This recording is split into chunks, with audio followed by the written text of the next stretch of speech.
வணக்கம் father Benjamin. இப்பொழுது நாங்கள் உங்களை வளர் மீடியாவுக்காக பேட்டி காணுகின்றோம். நீங்கள் அமெரிக்காவுக்கு வந்து பல ஆண்டுகளாக இங்கே மருத்துவமனையிலே ஆன்ம குருவாக பணியாற்றி வருகிறீர்கள். இங்கே இருந்து கொண்டு பணி செய்தாலும் இந்தியாவிலே குறிப்பாக தமிழ்நாட்டிலே பல பணிகளை புரிந்திருக்கிறீர்கள். அது மட்டுமல்லாமல் வட இந்தியா மற்ற நாடுகளிலும் பல்வேறு பணிகளை செய்திருக்கிறீர்கள். நாங்கள் எங்களுக்கு தெரிந்தவரை தமிழ்நாடு மட்டும்தான் எங்களுக்கு தெரியும். ஆனால் மற்ற நாடுகளுக்கு தேவைப்படும் போது மற்ற ஏழை நாடுகளுக்கு பணிபுரிந்து வருகிறீர்கள். உங்கள் பணிகளை பற்றி கொஞ்சம் பகிர்ந்து கொள்ள நன்றாக இருக்கும். கடந்த 30 ஆண்டுகளாக அமெரிக்க தேசத்திலே நான் பணி செய்து கொண்டிருக்கின்றேன். குறிப்பாக அமெரிக்க அரசாங்கத்தால் நடத்தப்படும் மருத்துவமனையிலே ஒரு ஆன்ம குருவாக, ஒரு சாப்ளின் என்ற அந்தஸ்திலே கடந்த 22 ஆண்டுகளாக பணி செய்து வருகின்றேன். இந்த 3 சகாப்தம் 30 ஆண்டுகளாக நான் அமெரிக்காவில் வாழ்ந்தாலும் என்னுடைய பணியெல்லாம் இந்தியாவில் தான் இருக்கின்றது. குறிப்பாக நலிந்த நிலையில் இருக்கின்ற குடும்பங்களுக்காகவும், படிப்பு வசதி இல்லாத பிள்ளைகளுக்காகவும், அவர்களுக்கு ஊக்கத்தொகை அல்லது பள்ளிக்கூடம் ஒன்று கட்டி விக்கிரவாண்டியிலே ஏறக்குறைய ஒரு 700 பிள்ளைகள் கடந்த 20 ஆண்டுகளாக படித்து வருகின்றார்கள். ஸோ என்னுடைய ஆன்மீக பணி மட்டும் நான் இங்கே செய்யவில்லை, சமுதாய பணியும் இணைத்து தான் நான் செய்கின்றேன். அதுதான் என்னை பொறுத்த மட்டிலே உண்மையான ஒரு விசுவாசம். ஆன்மீக பணி என்பது சமுதாயத்தை தொடவில்லை என்றால் அதனால் எந்த விதமான பிரயோசனமும் இல்லை.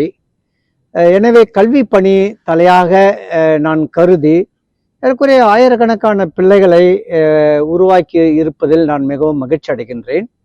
ஏறக்குறைய அந்த விக்கிரவாண்டியிலே சென்ட் பேட்ரிக் ஸ்கூலில் படித்த ஒரு 6 பிள்ளைகள் வறுமையிலே மிகவும் தாழ்நிலையில் இருந்த பிள்ளைகளை உருவாக்கி அவர்கள் இன்று அமெரிக்கா, ஆஸ்திரேலியா, லண்டன், கனடா பல வேற நாடுகளிலே பணி செய்வதே மிகவும் எனக்கு ஒரு மகிழ்ச்சியை கொடுக்கின்றது. அது கல்வி பணி. அடுத்தது மருத்துவ பணியை பொறுத்த மட்டிலே உதயத்தூர் விழுப்புரம் மாவட்டம், விழுப்புரம் தாலுகாவிலே ஏறக்குறைய ஒரு 5-6 இடத்திலே மருத்துவ பணியை ஒரு 15 ஆண்டுகளாக நாங்கள் வெற்றிகரமாக செய்தோம். ஆனால் அந்த கோவிட் வந்த பிற்பாடு நாங்கள் தற்காலிகமாக இப்பொழுது நிறுத்தி வைத்திருக்கின்றோம். அப்படி இருந்தாலும் மருத்துவ உதவி யாருக்கு தேவையோ அவர்களுக்கெல்லாம் சமுதாயத்திலே கடைநிலையில் இருப்பவர்களுக்கு நாங்கள் எப்பொழுதும் அவர்களுக்கு நாங்கள் உதவி செய்ய தயாராக இருக்கின்றோம். பாண்டியிலே கூட இப்போ புதுசாக ஒன்று ஆரம்பித்திருக்கின்றோம். பாண்டிக்கு மருத்துவமனைக்கு செல்கின்றவர்கள் கிராமத்திலிருந்து அங்கே தங்குவதற்கு மிகவும் கஷ்டப்படுகின்றார்கள். அவர்களுக்கென்று ஒரு குட் சமாரிட்டன் இல்லம் ஒன்றை நாங்கள் தயார் செய்திருக்கிறோம். இன்னும் 1 மாதத்திலே அது பணி நடத்தப்படும் என்று நான் நம்புகின்றேன். அப்போ மருத்துவ பணி, கல்வி பணி மற்றும் டெவலப்மெண்ட், மற்றவருடைய வாழ்வாதாரம் உயர்வதற்காக விதவை பெண்மணிகள் அல்லது சமுதாயத்திலே ஒதுக்கப்பட்டு இருக்கின்ற தலித், இருளர்கள், இப்பேற்பட்ட மக்களுக்கும் நாங்கள் ஒரு டெய்லரிங் அல்லது சிறு கடை வைத்து அவருடைய வாழ்க்கை தரத்தை உயர்த்தி அவர்களும் மற்றவர்களைப் போல மதிப்போடு தன்னம்பிக்கை இழக்காமல் இருக்க வேண்டும் என்பதற்காக அவர்களுக்கும் நாங்கள் அந்த சமுதாய முன்னேற்ற ப்ராஜெக்ட்ஸ் பல ஆண்டுகளாக நாங்கள் செய்து வருகின்றோம். நான் அமெரிக்காவில் இருந்தாலும் நம்முடைய மக்களுக்காக கடந்த பல ஆண்டுகளாக என்னுடைய சேலரி, என்னுடைய வருவாய் முழுவதுமே ஏறக்குறைய 70% கொடுத்து வருகின்றேன். அதை வைத்து எவ்வளோ பேர் பயனடைகின்றார்கள், அதுதான் எனக்கு மிக்க மகிழ்ச்சி. பைபிளை சொல்ற மாதிரி இலவசமாக பெற்றுக்கொண்டீர்கள், இலவசமாக கொடுங்கள், அதுதான் என்னுடைய தத்துவம். ஆண்டவர் என்னை எவ்வளோ வகையிலே ஆசீர்வதித்திருக்கின்றார். அந்த ஒரு சின்ன கிராமத்திலிருந்து, விழுப்புரம் பக்கத்திலே கக்கனூர் கிராமத்திலிருந்து வந்து Santiago, one of the best places in the country, in the world, actually paradise என்று சொல்வார்கள். அப்பேற்பட்ட ஒரு இடத்திலே நான் இங்கே பணி செய்கின்றேன் என்றால் அதுக்கு சமுதாயத்துக்கு ஏதாவது கொடுக்க வேண்டும் என்பதற்காக தான் நான் பல்வேறு வகையில் உதவி செய்து வருகின்றேன். என்னுடைய சொந்த ஊரிலே, கக்கனூரிலே 10 வகுப்புகள் நிறைந்த ஒரு பள்ளிக்கூடத்தை கட்டி கொடுத்திருக்கிறேன். ஒரு 15 கடைகள் மற்றும் அங்கே ஆன்மீகம் அல்லது பொது சேவைகள் எல்லாம் செய்ய வேண்டும் என்பதற்காக அந்த பள்ளிக்கூடம் தன்னிறைவாக இருக்க வேண்டும் என்பதற்காக பல்வேறு வகையிலே நாங்கள் உதவி செய்திருக்கின்றோம். எனவே சுருக்கமாக சொல்ல போனால் கல்வி பணி, சமுதாய பணி, ஆன்மீக பணி, மக்கள் முன்னேற்ற பணி, இதை எல்லாமே பல ஆண்டுகளாக நான் செய்து வருகின்றேன். இதுக்கெல்லாம் காரணம் எதுவென்றால் பெருமைக்காகவோ அல்லது என்னுடைய அக்னாலஜ்மெண்ட், என்னுடைய இதுக்காக அவார்டுக்காக நாங்கள் செய்யவில்லை. நான் அந்த வெளிநாட்டு மிஷினரிஸ், ஃபாதர் பிரெஞ்சு மிஷினரிஸ் நம்ம ஊர்ல வந்து வேலை செய்தார்கள், எல்லாத்தையும் இழந்து விட்டு வந்து அந்த இன்ஸ்பிரேஷன் தான் எனக்கு இருக்குது. குறிப்பாக father Caro, father Duffy, father Olivier, இப்பேற்பட்டவங்களாம் பிரான்ஸ்ல இருந்து வந்து நம்ம மக்களை உயர்த்தி விட்டார்கள். ஆனால் நான் இருக்கிறது ஒரு நல்ல பணக்கார நாட்டில் இருக்கின்றேன். இந்த பணக்கார நாட்டில் இருந்து கொண்டு நம்முடைய மக்களுக்கு உதவி செய்வதிலே நான் மிகவும் பெருமைப்படுகின்றேன். மேலும் 2000 கிபி 2000 ஆண்டிலே நான் அமெரிக்காவுக்கு வந்தவுடனே செய்த முதல் வேலை இங்கே ஒரு என்ஜிஓ ஆரம்பித்தேன். மக்கள் அந்த என்ஜிஓவுக்கு பணம் கொடுக்கும்பொழுது அவர்களுக்கு வரி விலக்கு கிடைக்கின்றது. அதன் வழியாக தான் நம்முடைய மக்களுக்கு என்னால் முடிந்த உதவியை நான் செய்து வருகின்றேன்.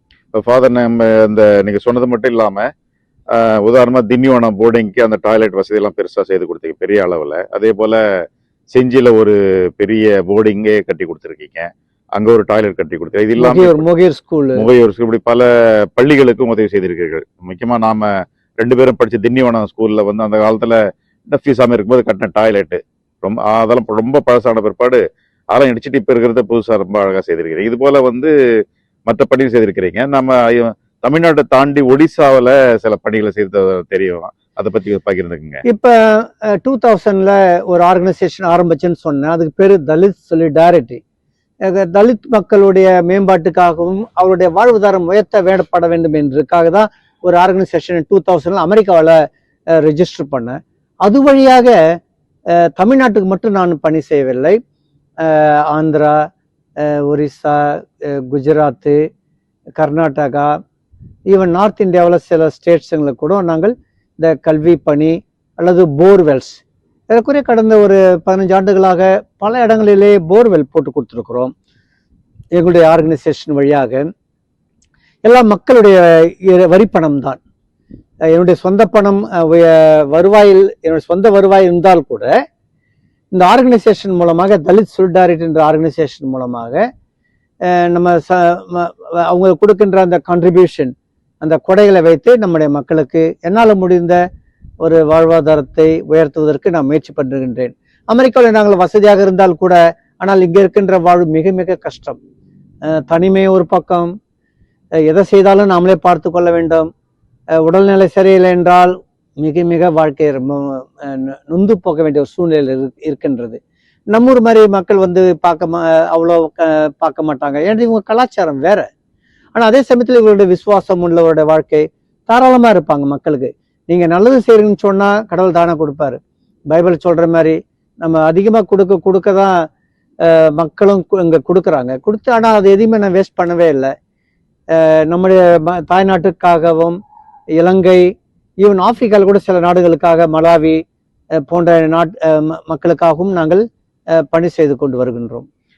ரொம்ப நன்றி. மிக சிறப்பாக தமிழ்நாடு மட்டும் இல்லாம வட இந்தியா, மற்ற ஸ்ரீலங்கா, மலாவி போன்ற ஆப்பிரிக்கா நாடுகளுக்கும், ஸ்ரீலங்கா போன்ற ஏசிய நாடுகளுக்கும் நீங்க வந்து பணி செய்திருக்கிறீங்க. இப்ப இங்க இருக்கிற மக்கள் நன்கொடை கொடுக்கும்போது எந்த மனசோட கொடுக்குறாங்க? இந்த மக்களுடைய மனநிலை எப்படி இருக்குது?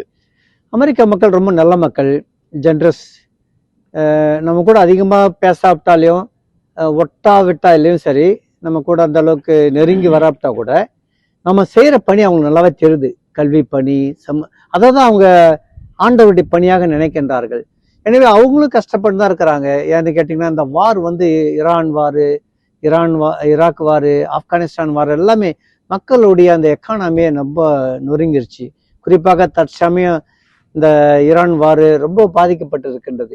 இவ்வளோ பாதிப்பு இருந்தால் கூட மக்கள் கோயிலுக்கு வருவதை நிறுத்தலை, கோயிலுக்கு கொடுக்குற காணிக்கை நிறுத்தலை, அதே மாதிரி சேரிட்டிக்கு கொடுக்குற, இது மாதிரி எங்களுடைய ஆர்கனைசேஷனுக்கு கொடுக்குற அந்த பணத்தெல்லாம் நிறுத்தலை. அதனால எது வந்தாலும் சரி, எங்களால் முடிஞ்சது வரைக்கும் ஒவ்வொரு வருஷமும் ஏறக்குறைய நம்முடைய நாட்டுக்கு எங்களுடைய ஆர்கனைசேஷன் மூலமாக ஒரு 5 கோடி நாங்கள் கொடுக்குறோம். குறிப்பாக கல்விக்காகவும் சமுதாய மாற்றத்திற்காக நாங்கள் கொடுக்கின்றோம். எல்லாத்துக்குமே காரணம் இந்த அமெரிக்கா மக்களுடைய அந்த தாராளத்தன்மை தான். அதனால தான் ஒருவேளை கடவுள் இந்த நாட்டை இவ்வளோ ஆசிர்வச்சிக்கிறாரோ தெரியல. ஏன்னா இந்த மக்கள் கொஞ்சம் தான் கூட அதை கொடுக்கணும்னு ஒரு நல்ல மனசு இருக்குது. அதுதான் உண்மையான அவங்க ஒரு இன்னும் அவங்க நினைக்கிறாங்க. நம்ம நாட்டிலையும் எவ்வளோ பேர் வசதியாக இருக்கிறாங்க, இன்னும் அந்த மனநிலை வரல. அது நம்முடைய பேக்ரவுண்டா நம்முடைய என்வாயர்மெண்ட்டா தெரியல. ஒருவேளை அடுத்த தலைமுறை இந்தியாவில் அமெரிக்க மக்களை போல இன்னும் ஒரு தாராளமாக இருப்பார்கள் என்று நான் நினைக்கின்றேன். இப்ப எதிர்கால திட்டம் பல பணிகள் சரி, எதிர்கால திட்டம் உங்களுக்கு ஏதாவது குறிப்பிட்ட பணி நான் என்ன செய்யணும் அப்படின்னு நினைச்சது ஏதாவது மனசுல இருக்குதுங்களா? ஏறக்குறைய நான் ஒரு குருத்துவ நிலைக்கு உயர்த்தப்பட்டு ஏறக்குறைய 40 ஆண்டுகள் நான் பணி செய்திருக்கின்றேன். இந்தியாவில் 5 ஆண்டுகள் தான் இருந்தேன்.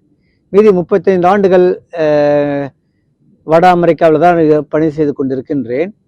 ஏறக்குறைய இதுவரைக்கும் நாங்கள் செய்த பணிகள், இந்த கல்வி பணி, சமுதாய பணி, மக்கள் முன்னேற்ற பணி, இதை நாங்கள் இன்னும் கொஞ்சம் ஃபோக்கஸ் பண்ணி இன்னும் நல்ல ஒரு அடுத்த தலைமுறைக்கு அதை நாங்கள் எடுத்து போகணும்னு ஆசைப்படுறோம். விக்கிரவாண்டியில் பள்ளிக்கூடம் இப்பொழுது நாங்கள் நடத்தி கொண்டு இருக்கின்றோம். அதையும் ஒரு நல்ல பொறுப்புள்ள ஒரு ஆர்கனைசேஷன் அல்லது ஒரு ரிலீஜியஸ் கம்யூனிட்டிலாம் கொடுக்க வேண்டும் என்று நாங்கள் நினைத்து கொண்டு இருக்கின்றோம். ஏன்னா நாமளே இருக்கக்கூடிய அடுத்த தலைமுறை நம்ம லீடர்ஸ் உருவாக்க வேண்டும். இல்லை, அவர்கள் இதை எடுத்து தொடர்ந்து இந்த பணியை செய்ய வேண்டும் என்பதுதான் எங்களுடைய ஒரு குறிக்கோள். எல்லாத்துக்குமே எங்களுக்கு இன்ஸ்பிரேஷன் மெயினாக ஃபாதர் டஃபி தான். அந்த காலத்தில் 1920 வந்து நம்ம நாட்டில் கரண்ட் இல்லாத சமயத்தில், தண்ணி இல்லாத சமயத்தில், கார் இல்லாத சமயத்தில், ஃபோன் இல்லாத சமயத்தில் பிரான்ஸ்லேருந்து அயர்லாந்து நாட்டிலேருந்து வந்து பணி செஞ்சு இத்தனை பேர் மக்களோட இன்னைக்கு நம்முடைய மக்கள் எல்லாமே அமெரிக்காவில் இருக்கிறாங்கன்னா வாஷிங்டன், சிகாகோ எல்லாமே அந்த ஒரு மனுஷன் செஞ்ச அவர் போட்ட விதை தான். ஸோ அவரை மாதிரி நாங்களும் இதை தொடர்ந்து ஒரு நல்ல பணியை மக்கள் சேவை செய்ய வேண்டும் என்று தான் நாங்கள் ஆசைப்படுகின்றோம். எங்களுக்கு எந்த விதமான ஒரு குறிக்கோள் இல்லை. பாராட்ட வேண்டும், மக்கள் எங்களை வாழ்த்த வேண்டும், அப்பேற்பட்டெல்லாம் ஒரு எண்ணம் எங்களுக்கு சுத்தமாக கிடையாது. அவர்கள் நற்செய்தி பணியிலே, நற்செய்தி பாதையிலே நம்ம ஆண்டவருக்கு ஒரு விசுவாசமாக இருக்க வேண்டும், ஒரு சாட்சி வாழ்க்கையை வாழ வேண்டும் என்பதற்காக தான் ஒரு ஃபாதர் என்ற முறையிலே நான் எப்பொழுதும் நம்புகின்றேன். நன்றி ஃபாதர். நீங்க வந்து டன்போஸ்கோவில் படிச்சீங்க திருப்பத்தூர்ல, அதுக்கு பிற்பாடு இங்க இதுல திண்டிவனத்தில் படிச்சீங்க, அப்புறம் கடலூர்ல படிச்சீங்க. அந்த வாய்ப்பு தான் உங்களுக்கு வந்து இங்க வந்துடுச்சு. அந்த வாய்ப்பை வந்து நீங்க பிறரோடு பகிர்ந்து கொள்ள விரும்புனீங்க. உங்களுக்கு கிடைச்ச வாய்ப்பு மற்ற ஏழை பிள்ளைங்களுக்கு கிடைக்கணும் என்று அந்த நன்றி மறக்காமல் கடவுளுக்கும் சமுதாயத்துக்கும் பல பணிகளை செய்து வருகிறீர்கள். நீங்கள் உடல் உள்ள நலனோடு வாழ வேண்டும், உங்களுடைய பணியை மேலும் மேலும் சிறக்க வேண்டும் என்று வளர் மீடியா வழியாக சார்பாகவும் பல்வேறு மக்கள் சார்பாகவும் உங்களை வாழ்த்துக்கிறோம். பல்வேறு அமைப்புகள் உங்களை இதனால் பயனடைந்துக்கிறாங்க. அனைவர் சார்பாக உங்களை வாழ்த்துக்கிறோம், உங்களுக்காக ஜெபிக்கிறோம். நன்றி, வணக்கம். தான் பெற்ற இன்பம் பெருகை வையகம் என்று சொன்னது மாதிரி நம்முடைய மகிழ்ச்சியை நான் மற்றவரோடு பகிர்ந்து கொள்வதில் தான் நான் என்னுடைய வாழ்க்கையினுடைய நிறைவாக நான் பார்க்கின்றேன். இந்த இன்டர்வியூக்கு நான் மிக நன்றி சொல்கின்றேன். மீண்டும் மற்றொரு முறை உங்களுடைய நேயர்களுக்கு என்னுடைய நன்றியை நான் தெரிவித்துக் கொள்கின்றேன். நன்றி.